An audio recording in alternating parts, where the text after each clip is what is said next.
Hello, ça va bien? Moi ouais, ça va. Alors, ouais, changement de décor. Là, peut-être que le son va même être un peu bizarre. Parce qu'en fait, pour tout vous dire, je suis dans mon couloir. Je suis assise par terre dans mon couloir. Bon, je suis toujours souvent assise par terre. Mais là, je suis dans le couloir parce qu'en fait, là où je filme d'habitude, ça donne sur la cour de la résidence où il y a des travaux en ce moment. Donc, ça fait un boucan pas possible. Donc, j'ai migré vers le couloir.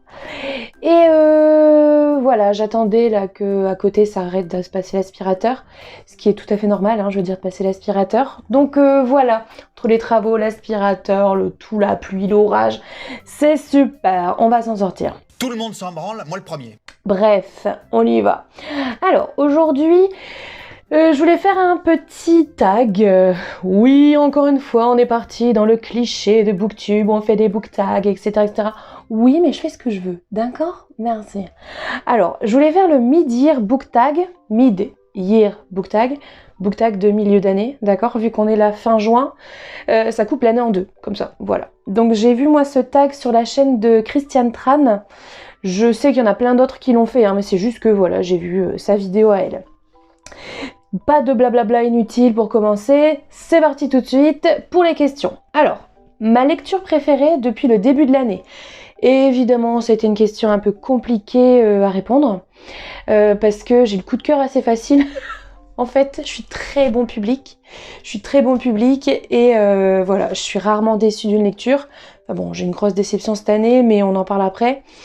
Donc j'ai choisi, parmi tous mes coups de cœur de l'année, Lady Hélène, le tome 3. Donc c'est L'ombre des mauvais jours de Alison Goodman. Donc celui-là c'est de chez Gallimard Jeunesse, je crois. Oui, c'est ça, tout à fait.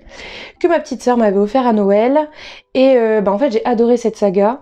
J'avais lu le tome 1 en 2020.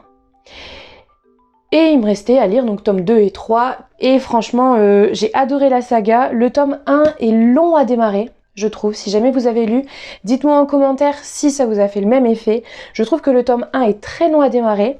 Le tome 2, j'ai adoré. Et le tome 3, j'ai adoré aussi. Donc, on va dire, j'ai sélectionné celui-là entre le 2 et le 3.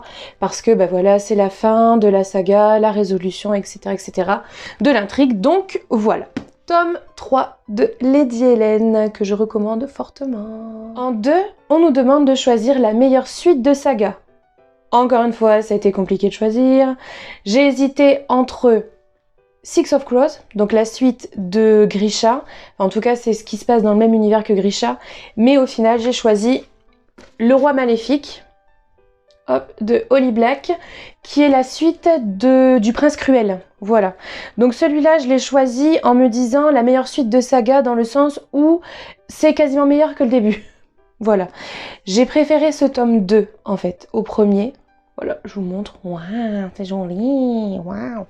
J'ai préféré celui-là, en fait. Je trouve qu'il y avait plus de rebondissements, l'intrigue était mieux ficelée, etc. Vraiment, j'ai préféré. À voir, j'ai adoré quand même le premier, hein, d'accord? Je l'ai déjà dit, de toute façon, dans le point lecture du mois de juin. J'ai beaucoup aimé le premier, mais j'ai préféré le 2. On va voir si ça me fait pareil avec le 3. Mais si je me trompe pas, le 3 n'est pas encore traduit.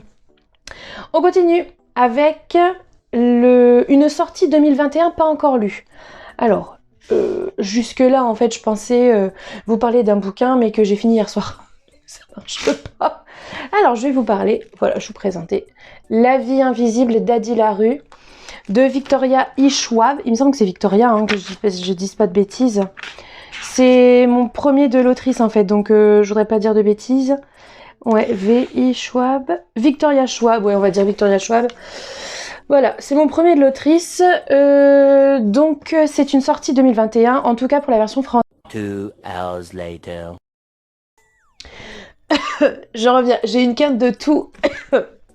Pardon. Ah, je pleure pas. Hein. Je reviens, j'ai dû couper, j'ai fait une quinte de tout, en fait. J'ai une quinte de tout. Genre, tu vas la m'en remettre. Donc, je disais... C'est donc une sortie 2021 pour la version française, parce que la version anglaise, la version originale, date de 2020. Oh là là là, regardez-moi ça, je pleure. Non, je pleure pas, tout va bien. Ah non, recommence avec l'aspirateur. C'est pas grave, tant pis, on continue. Voilà. Ensuite, j'ai encore des larmes. Ensuite, donc la sortie la plus attendue de la deuxième moitié de 2021. Alors là, j'ai mis 2 points d'interrogation.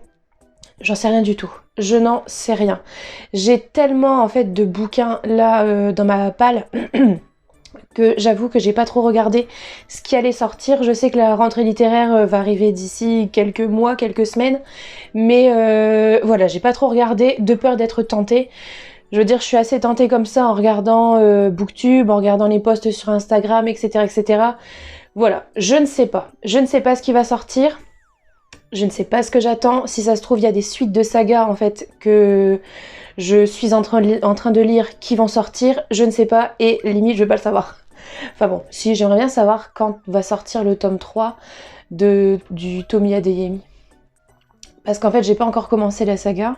On va dire ça. Si ça se trouve, peut-être ça sort cette année. J'ai pas encore commencé en fait la saga. J'ai les tomes 1 et 2. Mais pour pouvoir les enchaîner, je voudrais acheter le 3 à la suite. J'ai vu que ce serait une trilogie donc... Voilà, si je me trompe, dites-moi en commentaire. Si en fait c'est une duologie, je vais tout de suite le lire, ce sera plus simple. On continue avec ta plus grande déception de ce début d'année. Alors, c'est une déception. Et par-dessus le marché, je suis déçue d'avoir été déçue. C'est le tome 3 des Brumes de Cendre Lune que je vais mettre là. Parce que celui-là, je l'ai lu sur liseuse en e-book de Georgia Caldera. J'ai été déçue en fait par cette fin de saga, par cette fin de trilogie. J'ai adoré le tome 1, le tome 2. Ça a été mes coups de cœur de l'année 2020. Parmi d'autres, hein, comme d'hab. Mais j'ai tellement aimé en fait les 2 premiers tomes que je m'attendais à un final à la hauteur, quoi. Et pas du tout. J'ai été déçue. On est parti sur franchement, comment expliquer, je ne sais pas. J'ai l'impression que ça a été pas bâclé parce que je vais pas remettre en cause le travail de l'autrice, pas du tout. J'ai pas moi les compétences pour faire pareil, donc je vais pas remettre en cause évidemment son travail. C'est pas ça que je veux dire. C'est que la suite a pris une tournure en fait à laquelle je ne m'attendais pas et qui m'a totalement déçue en fait. Il y avait vraiment plein de choses à faire sympas. Je vais pas résumer parce que ça risquerait vraiment très très fortement de spoiler les 2 premiers tomes. Mais voilà, grosse déception et je suis déçue d'être déçue. Je suis triste d'être déçue en fait. On continue. On continue avec donc un peu l'inverse, ta meilleure surprise de ce début d'année. Oh regardez mon carnet, il est beau. Hein. Waouh, ça fait un petit peu holographique. J'adore. J'adore, et ça fait rouge, rose, avec un petit peu du bleu. J'adore. Je l'ai acheté chez Noz, 3 francs 6 sous. J'adore. Oh, mais qu'est-ce qu'on s'en fiche en fait. Oh, qu'est-ce qu'on s'en fiche. Bref, donc ta meilleure surprise. Alors c'est Magic Charlie, pareil, hop, ici quelque part, parce que je l'ai lu en numérique. Magic Charlie, le premier tome de Audrey Alouette, j'ai adoré. Je pensais lire un jeunesse quoi, comme j'ai pu lire par exemple la pâtisserie Bliss ou Le Pays des Contes. Voilà, un jeunesse sympa, sans plus. Et en fait non, c'est vraiment un petit régal, vraiment trop bien. On continue avec un auteur que tu as découvert. Alors là, je vais parler donc de Leigh Bardugo. Il y a beaucoup d'auteurs que j'ai découverts cette année. Je pense même, je suis pas sûre, je vais vérifier, mais je pense en fait n'avoir lu que des nouveaux auteurs cette année pour l'instant. Donc, il a bien fallu choisir et j'ai parlé donc de Leigh Bardugo parce que comme ça fait rentrer dans plusieurs catégories. J'ai dû l'écarter en fait de plusieurs catégories. Donc je la mets là, Leigh Bardugo.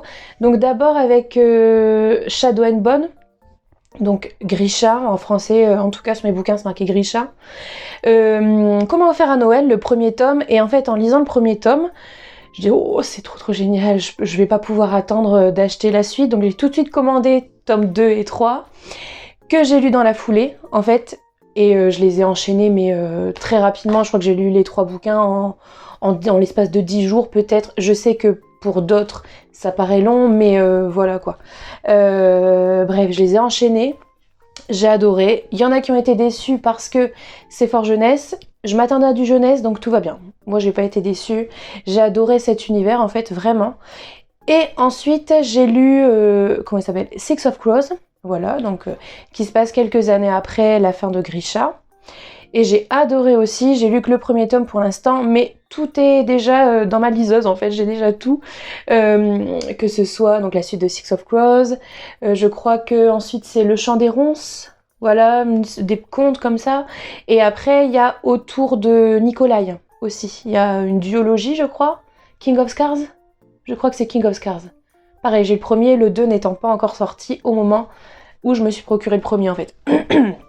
Pardon, hein, j'ai toujours... voilà. Bien, donc voilà, Leigh Bardugo. Leigh Bardugo, cœur. Cœur. Ensuite, alors, ton nouveau crush de l'année 2021. Alors moi je suis pas trop dans ce délire en fait, ouais c'est trop mon nouveau crush, machin. Je suis plus trop comme ça, enfin, sûrement quand j'étais jeune, dire une vieille, oh là là là, c'est pas ça que je veux dire. Quand j'étais plus jeune, sûrement que oui, peut-être, mais voilà. Donc on va chercher des personnages masculins un peu olé olé caliente. Alors, un personnage masculin un peu oula, un chocolat. Je dirais pourquoi pas Lord Carlston de Lady Helen, pourquoi pas. Un peu une espèce de Monsieur Darcy qui est le crush ultime de toute ma vie. Ou alors, pourquoi pas aussi... comment il s'appelle ? Jamie Fraser dans Outlander. J'ai lu le tome 2 cette année. Ah bah si, voilà. Donc j'ai déjà lu quand même un auteur que j'avais déjà lu. Au moins un. Avec Diana Gabaldon. J'ai lu le tome 2 d'Outlander. Donc voilà, ou Jamie Fraser qui est quand même, voilà, le personnage masculin un peu... cliché, l'écossais, très mâle, mais en même temps très doux, très sensible. Voilà. Donc on va dire ça. On continue, j'ai perdu ma page. On continue. Un nouveau personnage favori. Alors, sans surprise parce que j'en ai parlé dans 2 autres vidéos. Lady Mechanica, donc là c'est le tome 7. C'est pas grave, donc Lady Mechanica, parce que c'est une aristocrate... ouais, une bourgeoise, aristocrate, ouais. Hyper badass, etc. Mais pas dans le vulgaire, pas dans le truc. Non, elle reste hyper classe et tout. Et puis, voilà, elle défend la veuve et l'orphelin. Non. J'adore Lady Mechanica. On continue. Le livre qui t'a fait pleurer. Ça m'a pas fait pleurer, ça m'a touché. On va dire ça. Le dernier dragon sur Terre de Owen Colfer.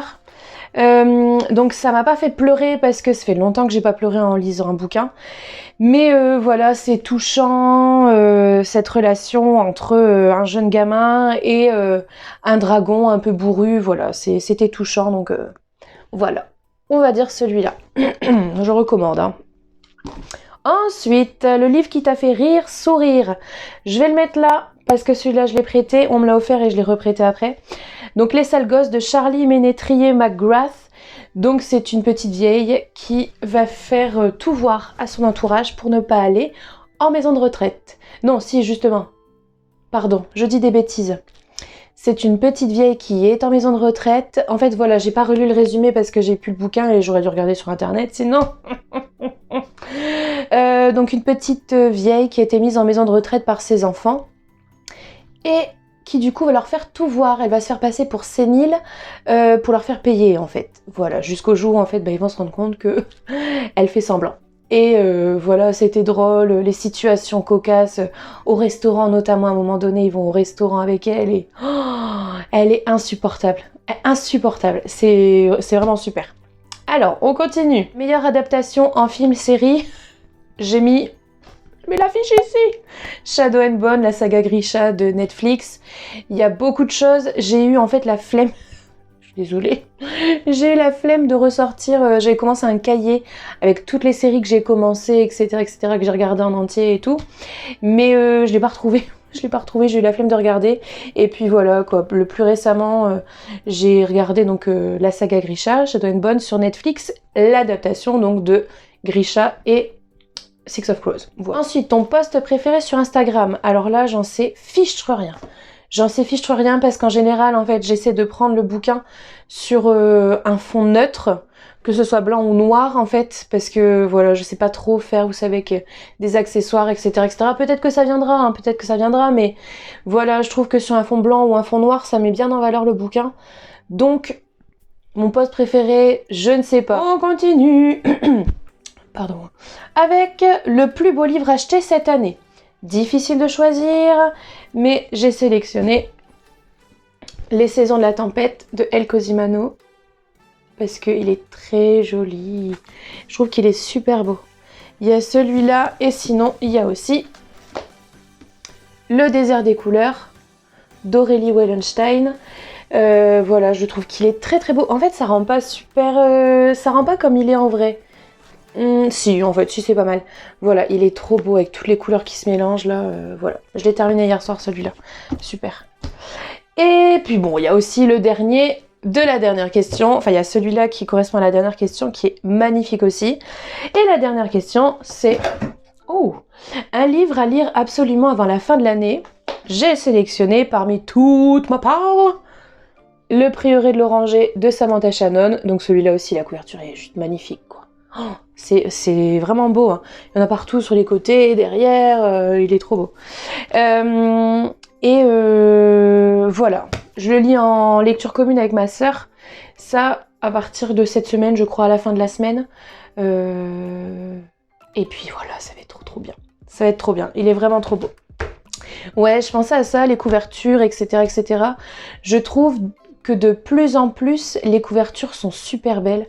Je sais pas si c'est que j'avais jamais fait attention avant, ou alors qu'il y a vraiment eu quelque chose, quelque chose s'est passé, mais j'ai l'impression qu'avant, les couvertures n'étaient pas si belles, en fait.